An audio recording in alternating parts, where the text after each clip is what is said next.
Bismillahirrahmanirrahim. Assalamualaikum warahmatullahi wabarakatuh. Salam sejahtera untuk kita semua. Yang terhormat Bapak Aang Yudo Prastowo MPD dan Ibu Nur Izati SPD MSI selaku dosen pengampu mata kuliah profesi pendidikan. Nah, perkenalkan kami dari kelompok 2 yang beranggotakan Stefani Luna dengan NIM 20030200022. Saya sendiri Laidia Aprilia Sesa dengan NIM 20030200024. Anissa Gispa dengan NIM 20030200025. Nah, di sini kami akan melaporkan mengenai studi kasus kami yang berjudul Biang Keladi Intoleransi di sekolah.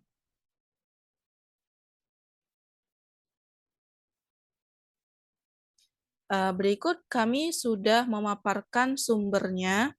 Selanjutnya hasil dan pembahasan. Yang pertama kami membahas permasalahannya berupa data dan fakta, kemudian rumusan masalahnya, pembahasan dan solusi, kemudian nilai yang dapat diambil, dan kemudian yang terakhir ada kesimpulan.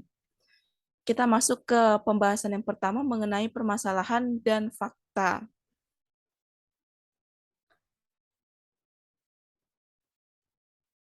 Jadi beberapa waktu lalu terjadi kasus intoleransi di SMK Negeri 2 Padang, Sumatera Barat.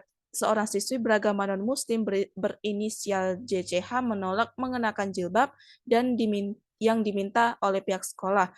Kepala SMK Negeri 2 Padang, Rusmadi, mengatakan di sekolahnya ada 46 siswi non-muslim yang mengenakan jilbab kecuali JCH.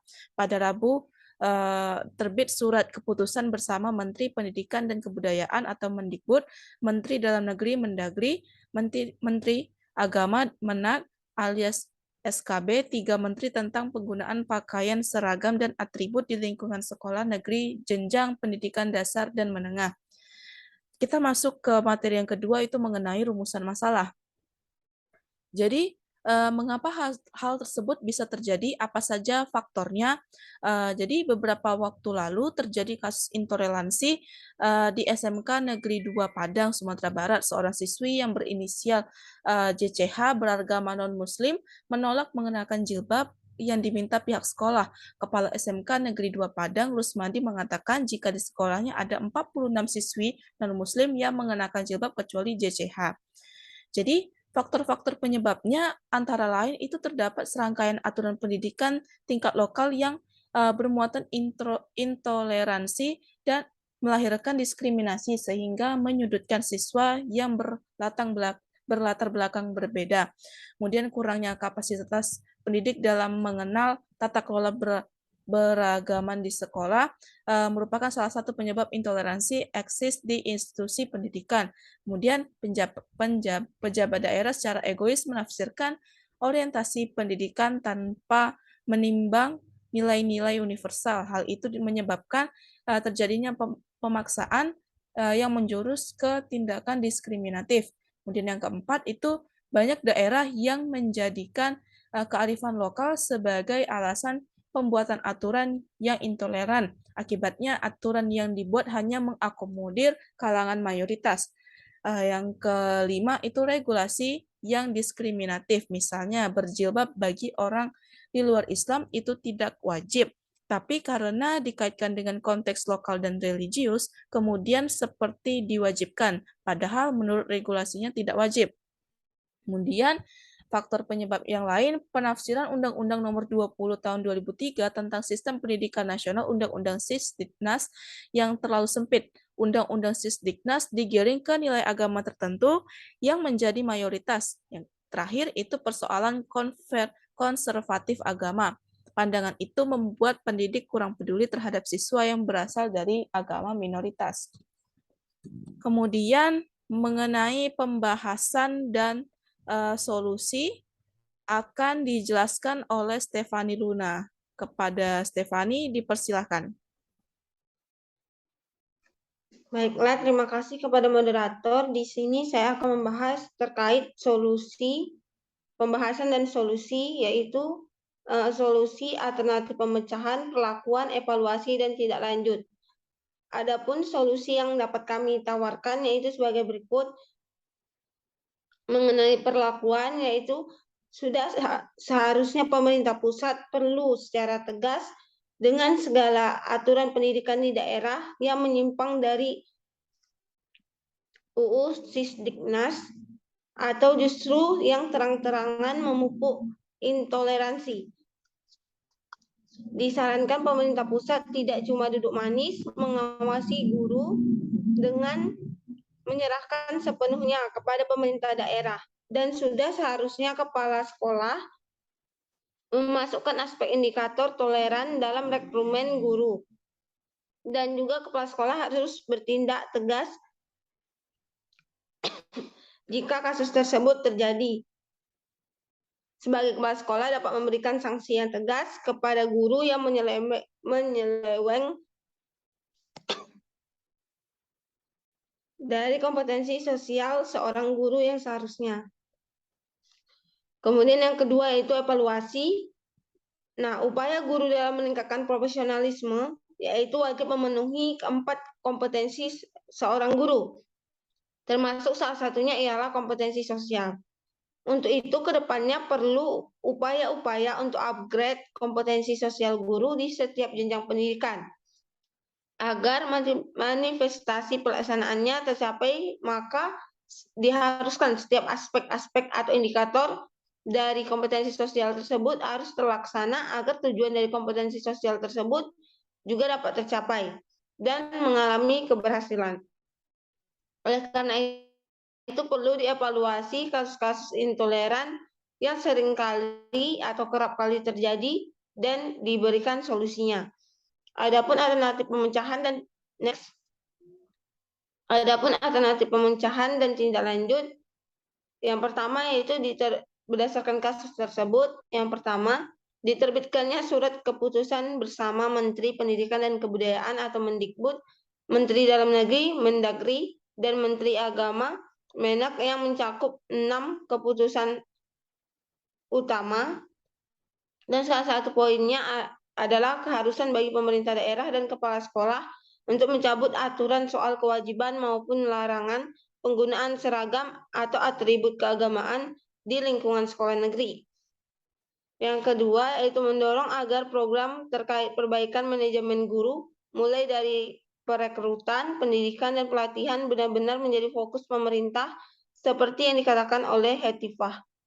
Kemudian yang ketiga yaitu pemerintah daerah harus berkomitmen dalam menerapkan nilai-nilai toleransi di lingkungan sekolah, karena domain pelaksanaannya ada di tangan pemerintah daerah.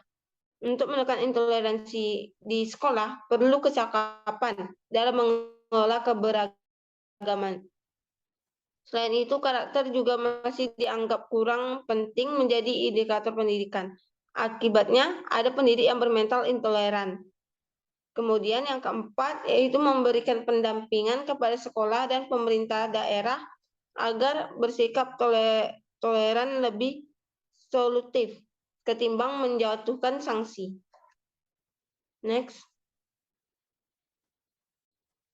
Baiklah, sekian yang dapat saya sampaikan. Saya kembalikan kepada moderator. Baiklah, terima kasih kepada Stefani Luna. Selanjutnya penjelasannya boleh dilanjutkan oleh Anissa Gispa. Kepada Gispa dipersilakan. Baik, di sini saya akan melanjutkan yaitu solusi dari kelompok kami. Sedangkan solusi yang kelompok kami tawarkan berdasarkan analisis kelompok kami ialah 1. Memastikan NSPK kebijaksanaan pendidikan yang lebih fokus pada terbentuknya pendidikan yang toleran oleh Kemendikbud sudah berjalan secara baik dan kondusif. Dan jika ada kendala dan masalah, segera diberikan solusi dan tidak dibiarkan begitu saja, terutama pada daerah bersifat kasus intolerannya berulang dan juga masif. Kedua, guru perlu melakukan peningkatan kompetensi sosial dan melalui pelatihan-pelatihan dan workshop karena kompetensi sosial tidak hanya berpengaruh terhadap pada diri guru itu sendiri, namun juga berpengaruh pada peserta didik dan orang lain maupun lingkungan sekitar. Yang ketiga itu, guru juga melakukan perbaikan dari segi kesadaran dirinya, manajemen dirinya, dan kesadaran sosialnya. Yang keempat, guru dapat melakukan pengukuran kompetensi sosial sejawat yang sesuai dengan indikator kompetensi sosial yang tercantum dalam Permendiknas nomor 16 tahun 2007. Lalu yang terakhir yaitu, kepala sekolah dapat dapat melakukan upaya untuk meningkatkan kompetensi sosial guru dengan mewajibkan guru mengikuti pelatihan, workshop, dan diklat yang berkaitan dengan kompetensi sosial. Kepala sekolah juga dapat memberikan motivasi dan reward atau penghargaan kepada guru yang berkompetensi sosial baik. Selain itu, kepala sekolah dapat memasukkan aspek indikator toleransi ke dalam rekrutmen guru. Next. Adapun poin keempat, yaitu nilai yang dapat diambil.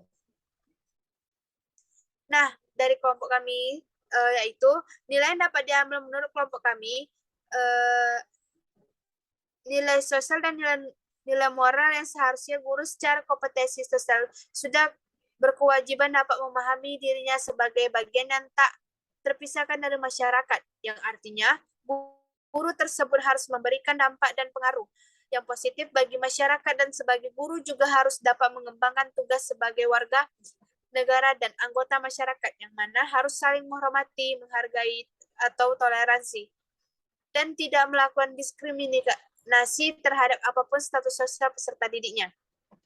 Karena dengan sikap intoleran yang artinya nilai sosial dicap buruk seperti kasus tersebut, dapat melahirkan diskriminasi dan konservatif agama yang membuat guru kurang peduli terhadap peserta didik yang beragama minoritas, yang akibatnya dapat menyudutkan seseorang yang memiliki status sosial dan latar belakang yang berbeda.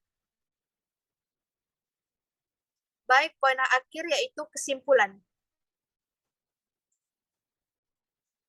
Yaitu pentingnya peningkatan kompetensi sosial bagi guru agar guru dapat memahami kompetensi sosial seorang guru sesuai indikator atau aspek-aspek kompetensi sosial yang seharusnya jadi bukan hanya sekedar mengetahui.